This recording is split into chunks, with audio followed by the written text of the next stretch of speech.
This is SpaceTime, Series 28, Episode 127, for broadcast on the 29th of October 2025. Coming up on SpaceTime, relics of the outer solar system discovered on the Moon, what Comet 3I Atlas is telling astronomers about other solar systems, and another successful test flight for SpaceX's Starship mega rocket. All that and more coming up on SpaceTime. Welcome to SpaceTime with Stuart Gary.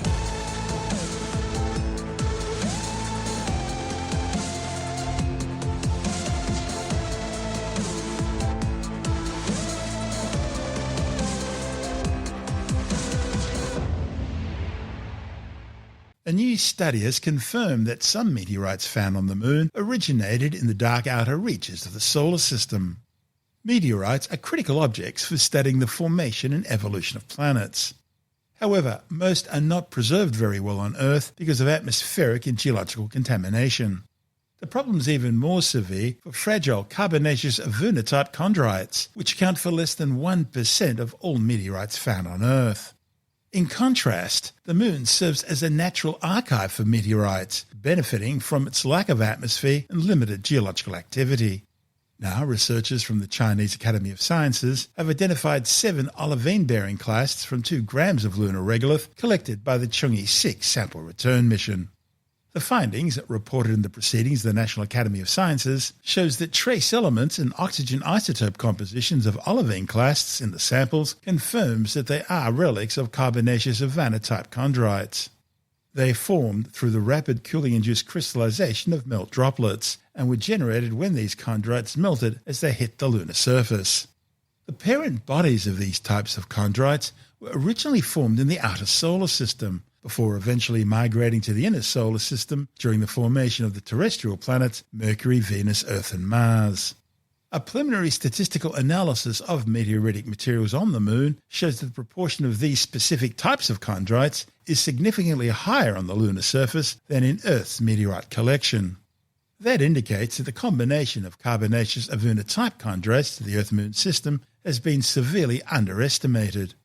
Furthermore, the authors found the samples were rich in water and organic materials, meaning the discovery also has important implications for understanding the origins of water on the lunar surface. The authors believe that previously detected water signatures in lunar samples were likely the result of the impact of such meteorites. So this study not only reshapes science's understanding of how materials migrate through the solar system, but it also provides new directions for future research into the origins and distribution of lunar water resources. This is SpaceTime. Still to come, what the interstellar Comet 3I Atlas is telling astronomers about other solar systems, and another successful test flight for SpaceX's mega Starship. All that and more still to come on SpaceTime.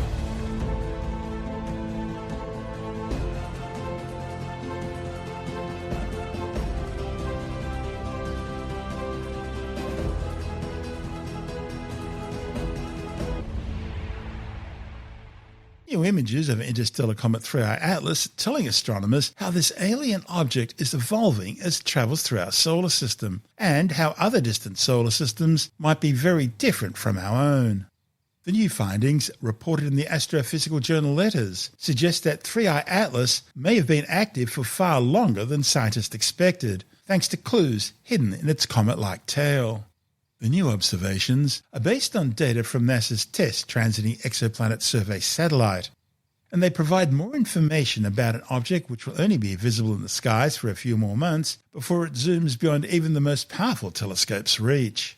The study's lead author, Adina Feinstein from Michigan State University, says each of the 3 interstellar objects that have been detected in our solar system so far, 1I Oumuamua, 2I Borisov, and 3I Atlas, seem to be quite unique.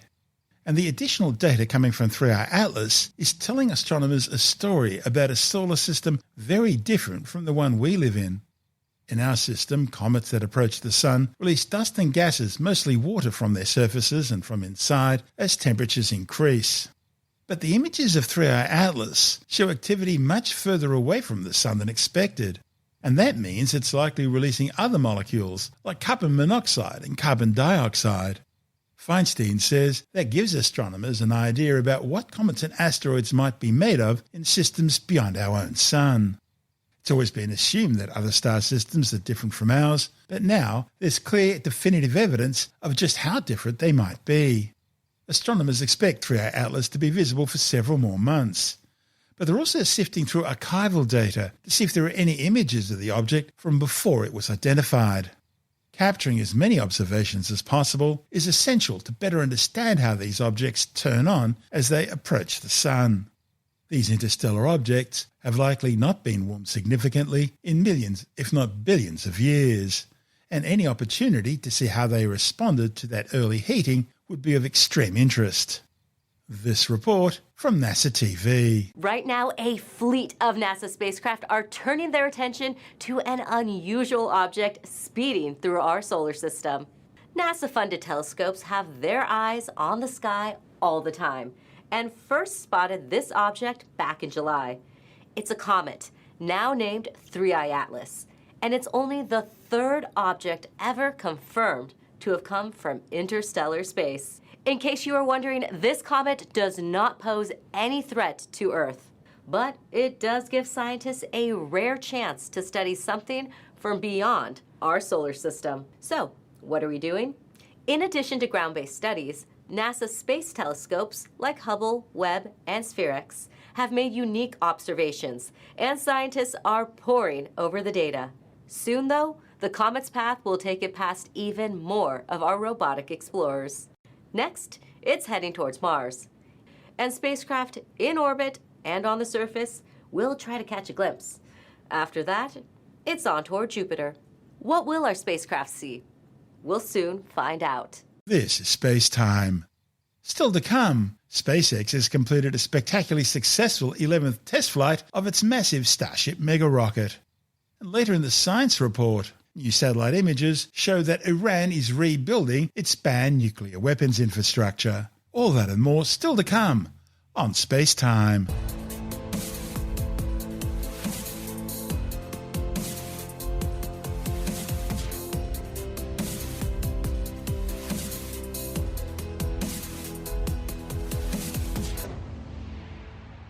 SpaceX has completed a spectacularly successful 11th test flight of its massive Starship mega rocket.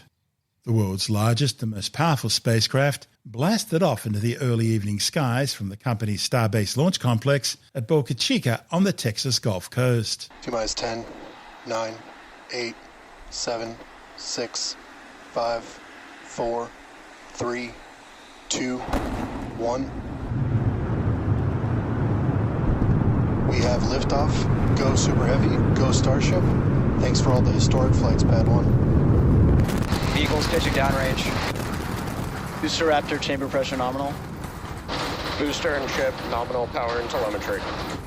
All right, we are about 45 seconds into flight. We're still getting the rattle here at Start Factory. We are seeing 33 out of 33 Raptor engines lit on Super Heavy as it arcs across the Gulf. Coming up next on Max Q. Max Q. So at this point, we've passed through that period of maximum aerodynamic pressure. The next thing we're looking forward to is going to be hot staging. At that point, we're going to see all but 3 of those Raptor engines on Super Heavy shut down, our version of MECO. Most engines cut off instead of main engine. And then after that, we're going to release the clamps that are currently holding Starship to that hot stage adapter. It's then going to ignite its 6 Raptor engines to push it away from Super Heavy and then start making its flight uphill. The vehicle's Super Heavy booster stage separated just as planned 2.5 minutes after launch, undertaking a successful boost back burn before making a soft splashdown just as planned in the waters of the Gulf of America. During its descent, SpaceX lit up 13 Raptor engines at the start of the landing burn before switching to 5 to steer the booster instead of the 3 used in earlier tests. This setup was designed to give the Super Heavy more control and serve as a backup if any engine shut down. See the engines throttling down. Booster engine cutoff. Ship ignition. Stage separation. Boost back burn startup. All right, successful hot staging maneuver. So we've got 12 of the 13 engines lit back up on boosters, so it's doing its boost back. Real excitingly, though, we've got 6 out of 6 Raptors lit on ship there, so it's now going to continue to make its ascent into outer space. Meanwhile, this boost back is happening. We're using those 13 engines, so everything, 12 out of the 13, and then we go down to 3, and then we're going to shut down for the end of boost back. That's sending Super Heavy back towards its planned splashdown zone in the Gulf. The booster then finished its descent using 3 central engines, hovering briefly above the water before undertaking its soft splashdown. All right, so for booster, this is one of the main things we're trying to get is going to be this landing burn. Oh, that's Starship is on nominal trajectory. looking good on our trajectory, looking good on everything. As we approach that landing, just like tower catches, we will be doing a 13-engine landing burn to slow down. This time it will be in a V3 configuration. And as we're starting to get into the denser part of the atmosphere, the booster is using 4 hypersonic grid fins to guide itself through atmospheric entry towards its landing site. Booster landing burn shut down. We saw a 13 to 5 to 3 V3 demonstration. And into the water we go. Meanwhile, the Starship upper stage successfully continued its journey on its suborbital trajectory into space. The next major milestone we're going to be looking for is SECO. That's our second stage engine cutoff. That should be coming right at about 8 minutes and 58 seconds into flight. Just a reminder, this is putting us into a suborbital trajectory, so we're intentionally just going slow enough that we're not going to achieve full orbit. This puts us on a course where those engines shut off, and no matter what, we're coming back. Starship is in terminal guidance. In the Indian Ocean. All right, terminal guidance. So we should start seeing the shutdowns come up in just a couple seconds. Our vacs have shut off. 3 more to go. Ship engine cutoff. All ship Raptors have shut down. Nominal orbit insertion. You just heard nominal orbital insertion, so we are on the path that we wanted to be. So we've got a ship back in space. Flight 11 followed a similar mission profile to the previous test flight back in August. Starship ran through a series of tests, deployed 8 satellite simulator payloads, and undertook a restart of one of its vacuum Raptor rocket engines. We are currently venting down the nose cone, essentially the payload area of Starship, as we get ready to open up this payload door. We were able to do this successfully for the very first time on our last flight, on flight 10. All right, so payload door is open. Next up, going to be to start deploying these Starlink simulators. They are roughly the same size as the V3 Starlink satellites that Starship's going to be carrying. Our next iteration of Starship's also going to have a more powerful PEZ. It's going to deploy these at a little bit faster speed. There we go. All right, first one going out. All right, first one's deployed. Getting ready for the second one here. We do a little reset back to the center position. Yeah, it takes about a minute for each one. Looks real smooth, too. They made a couple of tweaks to those rails. There goes another one. We're going to relight one of those center engines. This will be the third time that we've tried this. We did it successfully back on Flight 10, and then we did it for the very first time back on Flight 6. This is not a deorbit burn. This is demonstrating essentially all of the systems you would need to do a deorbit burn. So that's obviously your Raptor engine, and then also your header tanks, your smaller tanks in the nose cone, where we have liquid oxygen, liquid methane in a smaller, more easily pressurized container, which we can use for on-orbit burns, and we're also going to tap into those when we do our landing burn. So this will be a critical capability once we go to full orbital missions. You'll have to do a deorbit burn to break out of orbit, send it back down to Earth. Here we go. Oh, Raptor ignition. All right, there was that Raptor relight. Looks like engine 3, full duration. As Dan mentioned, that's a third attempt, and we just did it 3 times in a row. Ship team, Raptor team, there we heard nominal second orbital insertion. The mission involved more in-orbit and re-entry maneuvering operations in order to test different scenarios. The flight also tested several upgrades aimed at helping Starship eventually fly back to its launch site. As part of those tests, SpaceX engineers also removed some of the spacecraft's heat shield tiles in order to see how unprotected areas would hold up when re-entering Earth's atmosphere. Starship is approaching entry interface. Ship is starting entry, good attitude. You can see plasma starting to build on the windward side of the rocket there. And, re-entry is a critical phase of flight, and we need information on how the ship systems perform. Reentry is also extremely demanding portion of flight because we need the ship to scrub off all of the energy we used to launch the rocket.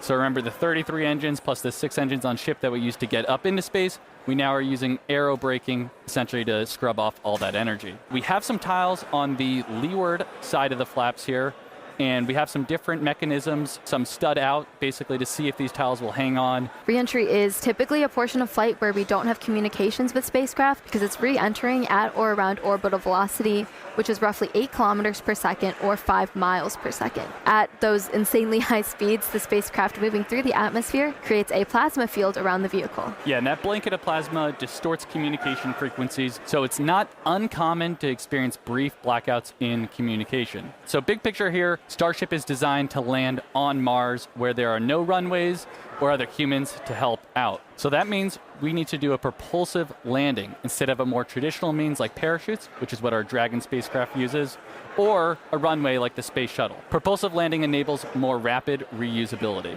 Now, as the ship makes its way back to Earth, we should start hearing some call-outs. When we hear entry max heating and entry max Q, that means the ship has made it through the maximum heating and aerodynamic loads it will experience as it returns. So if it makes it through all of those, that's a pretty good sign that we're doing well. Yeah, and we heard flaps have control of the vehicle now. Transonic refers to the period of flight where the velocities of airflow surrounding and flowing past the vehicle are concurrently below, at, and above the speed of sound, somewhere in the range of Mach 0.8 to 1.2. All right, a lot of numbers coming up here, but for reference, commercial jets have a range of cruising speeds, but most fly around Mach 0.74 to Mach 0.85, which is 480 to 575 miles per hour, or 770 to 930 kilometers per hour. Right now, we're going a little over 26,000 kilometers per hour, so compare that to the airplane at 930, it's like pretty crazy how fast we're going here. All right, and after we hear the call out that Starship is transonic, we should hear the call out that Starship is subsonic. Subsonic, of course, refers to the speed that is much less than the speed of sound. So at that point, the ship's velocity will be starting to slow down. Yeah, so re-entry so far is looking pretty good with those missing tile experiments, especially we're putting the ship through a lot today, but things are looking pretty good so far. I do want to remind people that we are pushing ship to the limits. We've done a lot of these missing tile tests. We did it back on Flight 10. Every time we do it, we throw something new and the ship makes it through. This time, we're really pushing it. We've removed these tiles in some of the spots that see the highest level of heating. And we removed tiles that have zero backup protection underneath. So there's essentially just bare steel. It's one of the heat of re-entry. We had a bunch pulled over the primary fuel, the LOX tanks, everything. Also have some tiles missing around the aft flaps, specifically on the leading edge. Gonna see if it can make it through. See if all the flaps hold on, see if Starship holds together. Could be a bumpy ride, but this is why we're putting Starship through these flight tests to really understand what its limits are. Looks like we're starting to scrub off velocity a little bit quicker. Ship is entering the peak heating phase of flight as we pass through 70 kilometers altitude. Before it splashed down, Starship also performed a banking maneuver to simulate how future missions will steer during their return flights. In addition to these missing tile tests, we're doing kind of a unique flight on the way in. It's going to do what we call a banking maneuver. So while we're still going supersonic and even hypersonic, we're doing kind of a banking turn, and then we'll do a pretty aggressive turn right as we get into the subsonic and start doing our belly flop. And that's designed to essentially be the approach that we would do on a return to launch site and a tower catch. We can see that speed just continue to bleed off under 20,000 kilometers an hour. Ship's still holding together. Looks like we've made it all the way to the Indian Ocean. We're coming up kind of near Australia, the west side of Australia there. So pretty crazy. We're only 56 minutes in and we've made it all the way, halfway around the world. It's actually a good demonstration of a future capability we hope to have on Starship where we will do point-to-point transport on Earth. So essentially travel anywhere in the world in about an hour or so, which is going to be pretty crazy. Imagine going from New York to Sydney in 1 hour instead of the 20 hours it takes currently. We see some of the heat rate picking up a little bit. It's like we're getting into our bank maneuver. Now power sliding through the atmosphere. External temperatures are coming down. Vehicle is now at maximum dynamic pressure. All right, that was basically our reverse max Qs. So most aerodynamic stress that it's going to see during reentry, we just passed through it. So we're past that. We're past peak heating. Ship's still holding together. So we're currently in this bank maneuver. We're going to see it kind of roll over and do a pretty significant shift as we get down closer to the subsonic speeds. Yeah, and that bank maneuver that Dan's mentioning is all in part of us to learn about the guidance, navigation, and control for return to launch site missions. So in the near future, we're hoping to return the ship back to the same pad we just took off on 59 minutes ago, and we've got to do some of these pretty dynamic bankings to make that trajectory work out. All right, the light show kind of calming down as we're starting to move into the lower parts of the atmosphere. Our landing burn should happen right around an hour and 6 minutes after launch. This does almost like a half circle loop to our actual trajectory. We're heading to the same exact splashdown point, but we're kind of doing a more roundabout way to get there, where it's this kind of big, long half moon loop and then a really aggressive and a twist right at the very end, and that would line us up with the launch tower. Starship, on a return to launch site, would fly over the tower, do a quick landing burn flip, and then come down for catching the arms. Dynamic pressure is coming down. Yeah, and once we get to around the 15-kilometer altitude mark, that's where we have a lot of flight history. Starship is transonic, starting the belly flop phase of flight. Yep, that belly flop phase that we perfected in the suborbital campaigns.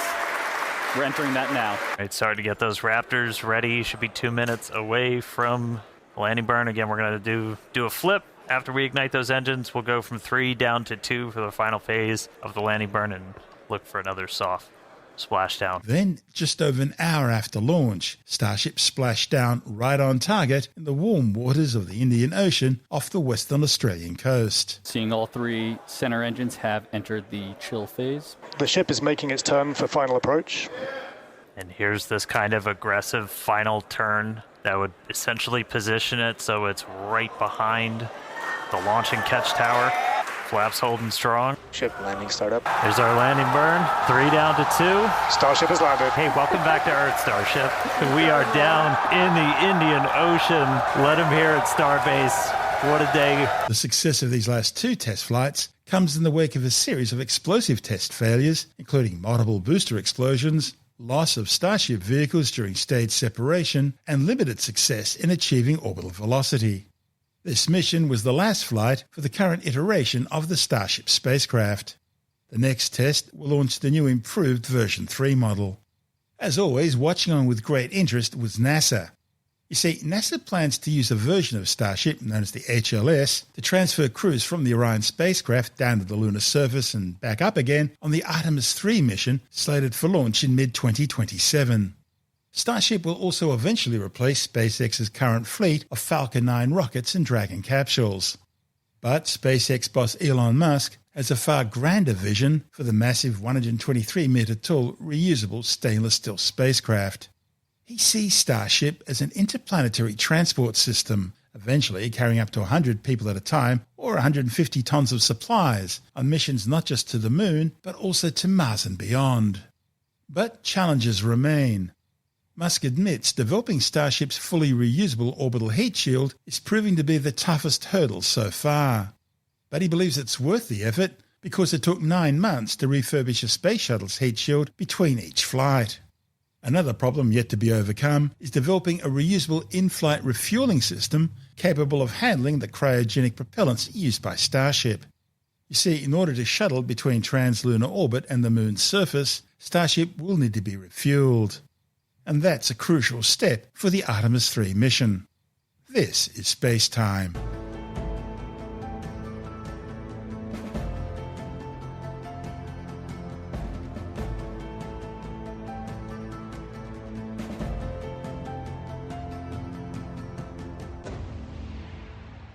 And time now to take another brief look at some of the other stories making news in science this week with a science report.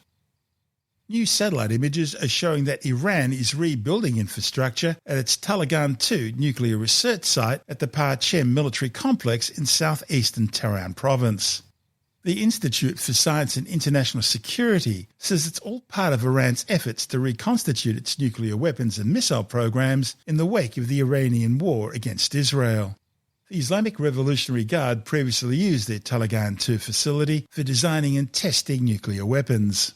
The new satellite images show that Iran has already covered at least 2 structures at the facility with layers of soil to improve survivability in the event of future airstrikes by the United States or Israel.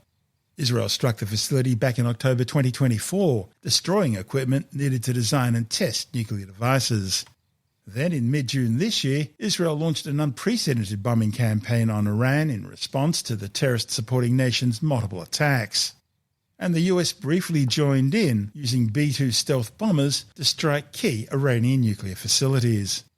Now, Iran's supreme leader, the Ayatollah Ali Khamenei, claims the Islamic Republic's nuclear sites were not destroyed in the airstrikes.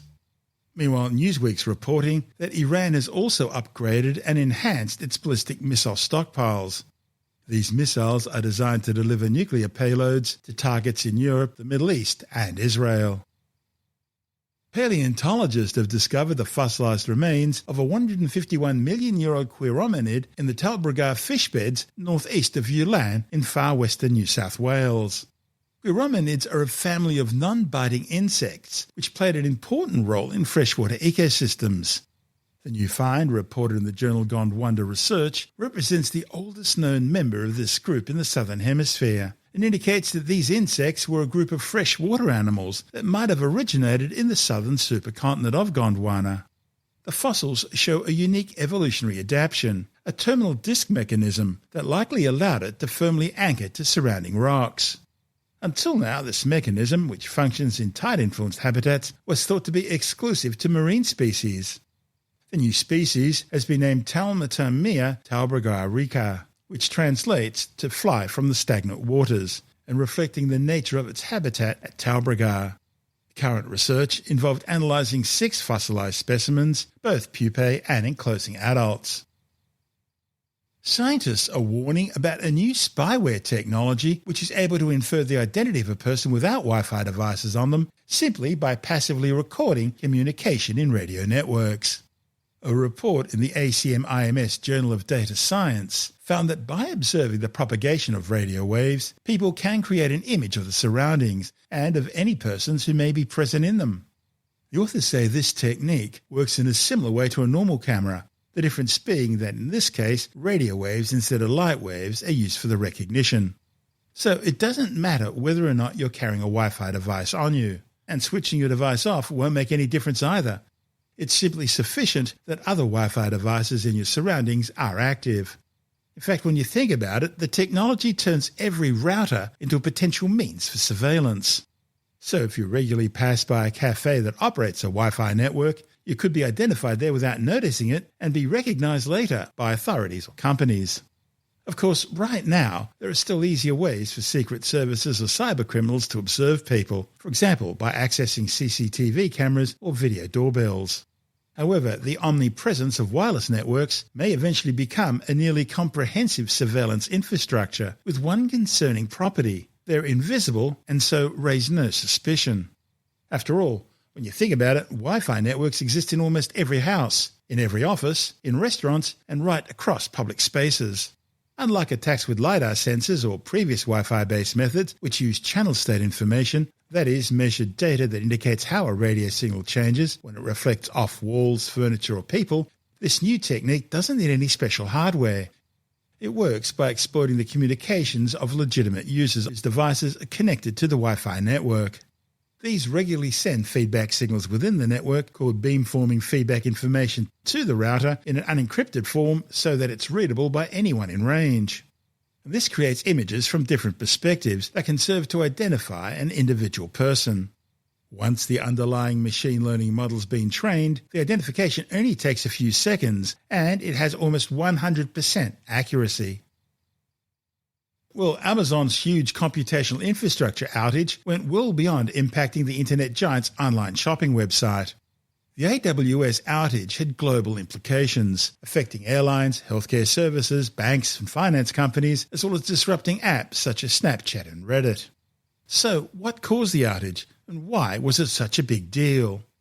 With the details, we're joined by technology editor Alex Zaharov-Reutt from techadvice.life. Amazon AWS went down, that's their cloud service, and there were a whole stack of sites that were affected because they use those particular services. And in fact, there's a thing called downdetector.com, which is actually part of Ookla, the speed test people. There's a company called Datadog, which has released something called updog.ai, which gives real-time provider status for AWS and over 30 software as a service or SaaS providers. And, we're talking about companies like OpenAI, GitHub, Slack, Stripe, ServiceNow, Zendesk, Zoom, and, various AWS services such as Amazon S3, AWS Lambda, Amazon Dynamo DB. And the short version is that although there's competition, which includes Microsoft and Google, and I guess there's others as well, well, if you have too much reliance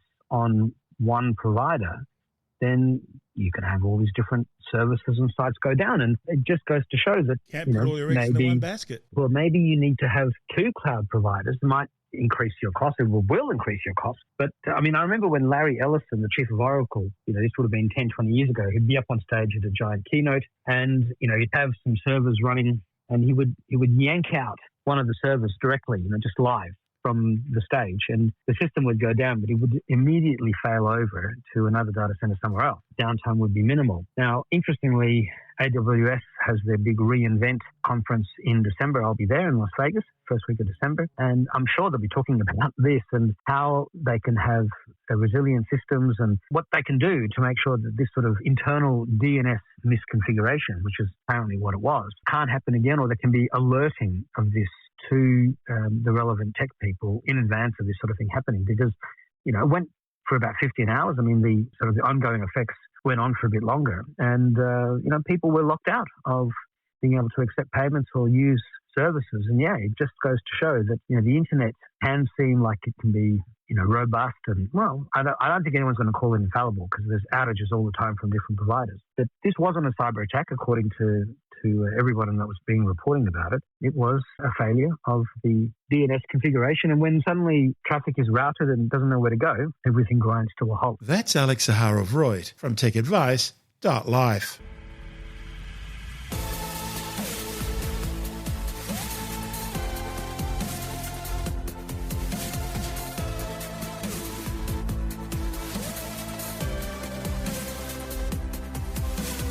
And that's the show for now. SpaceTime is available every Monday, Wednesday and Friday through Apple Podcasts, iTunes, Stitcher, Google Podcast, Pocket Casts, Spotify, Acast, Amazon Music, Bytes.com, SoundCloud, YouTube, your favorite podcast download provider, and from spacetimewithstuartgary.com. SpaceTime's also broadcast through the National Science Foundation on Science Zone Radio and on both iHeartRadio and TuneIn Radio. And you can help to support our show by visiting the SpaceTime store for a range of promotional merchandising goodies, or by becoming a SpaceTime patron, which gives you access to triple-episode commercial-free versions of the show, as well as lots of bonus audio content which doesn't go to air, access to our exclusive Facebook group, and other rewards. Just go to spacetimewithstuartgary.com for full details. You've been listening to SpaceTime with Stuart Gary. This has been another quality podcast production from Bytes.com.